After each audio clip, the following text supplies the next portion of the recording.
I see that many like new analysts, when they come to this industry, and if you're an analyst that is not deep in the company, that doesn't understand so much, you can notice it from the analyst asking questions that are superficial, only focusing on the numbers.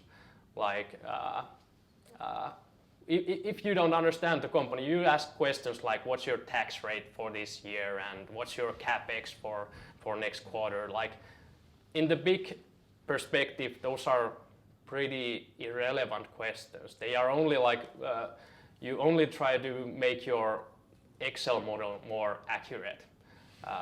But that's not where you gain the competitive advantage in the long run.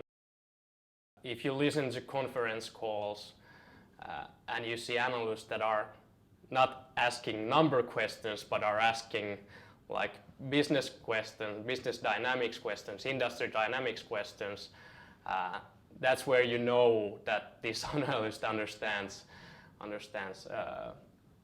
something.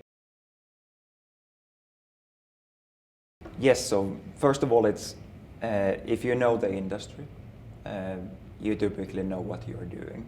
So if you have a certain amount of time for the analysis, most likely you're able to focus the analysis on the right topics.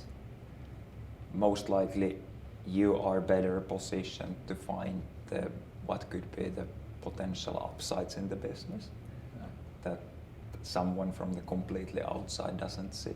And exactly the same with potential risks.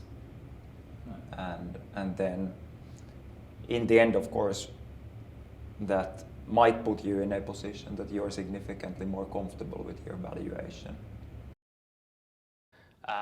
You need to have the kind of like the practical experience.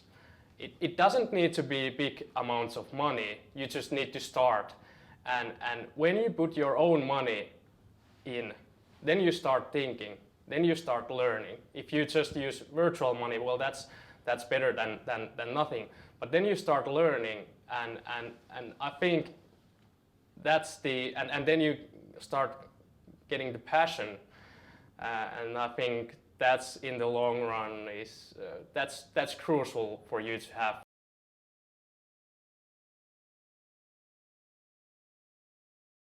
This like a unique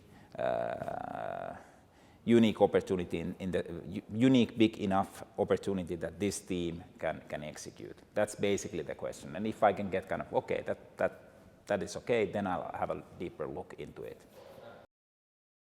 Then the things that you know in my framework that needs to match, and this is really more of a tick in the box than having really Excel that where I really calculated it. Is the market big enough? You know that's certainly something. How is the team? How does the team look like? That's the single most important thing. That you know how does that look like?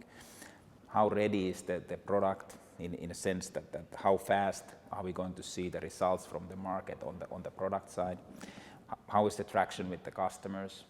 How far are they with their sales process now? You know, how many customers do they have? What type of numbers do they have?